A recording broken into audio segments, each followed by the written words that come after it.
আজকের শাপলা বড়, দেখো কত বড়।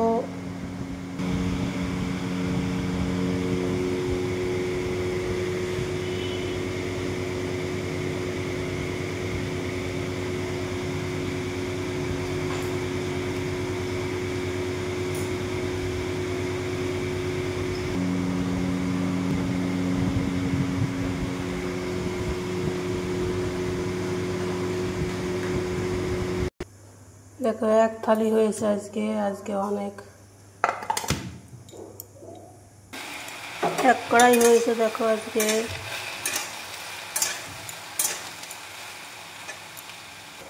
তো দেখো শাপলাটা গলে গেছে দেখো।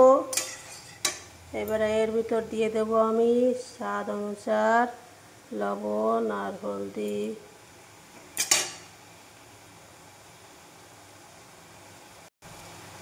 দিয়ে এটাকে ভালো করে একটু নেড়ে চেড়ে দেবো।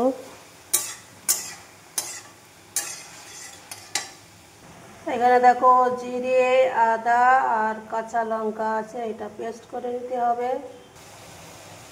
দেখো মশলাটা পেস্ট করে নিয়েছি। এবার এটাকে 2-4 মিনিট নাড়িয়ে নেব ভালো করে।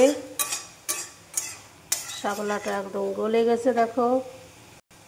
শাপলা রান্নার সময় কি করবে, প্রথমে লবণ হলদি দিবে না, একটু জাল দিয়ে দেখে নেবে জল বেরোয় কিনা। একটু জাল হয়ে গেলে যখন শাপলাটা গলে যাবে তখন লবণ হলদি দিবে, তারপর আর জল বেরোবে না, শাপলাটা এরকম আস্তে আস্তে থাকবে।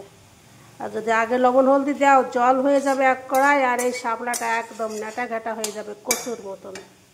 আর যদি চাও তাহলে এটাকে একটু ভালো করে নেড়ে চেড়ে নেটা ঘাটা করতে পারো, যার যেরকম ইচ্ছা হয় খেতে।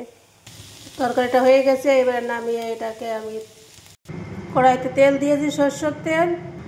তেলটা গরম হয়ে গেলে ওর ভিতর দিয়ে দেবো আমি অল্প একটুখানি লবণ হলদি আর এই একটা ডিম দিয়ে এটাকে ভালো করে ঝুরঝুর করে নিতে হবে।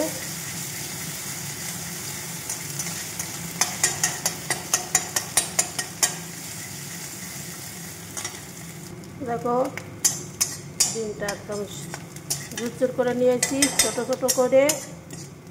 এবার এটাকে এক সাইড করতে হবে, যদি তেল বেরোয়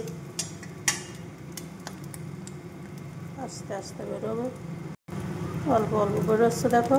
তো দেখো যে তেলটা বেরোয়েছে ওই তেলের ভিতর আমি দিয়ে দেবো এভারেস্ট মশলা আর শুকনো লঙ্কার গুঁড়ি। এবারে ওর ভিতর আমি শাপলাটা দিয়ে দেব, দিয়ে এটাকে ভালো করে ঘেঁটে নিতে হবে। তরকারির ভিতর সব মশলা ডিমটা মিশে যাবে, তারপরে সুন্দর একটা টেস্ট আসবে তরকারিতে। তো দেখো আমার শাপলাটা প্রায় রান্না হয়ে গেছে, একটু শুকনো শুকনো করবো। আর এইদিকে দেখো আমার হাঁসকি সবসময় পার কাছেই বসে থাকবে। হ্যালো, দেখো আমার শাপলা রান্না হয়ে গেছে। এবার এটাকে আমি নামিয়ে নেব। এটাকে যত শুকনো করবে তত ভালো। আজকে আমি ডিম দিয়ে রান্না করেছি বলে একটু ভিজে ভিজে রাখেছি।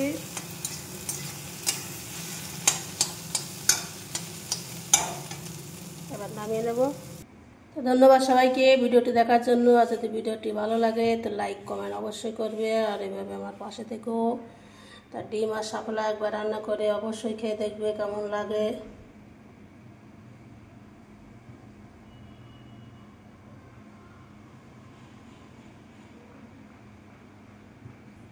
बाय बाय दोस्तों।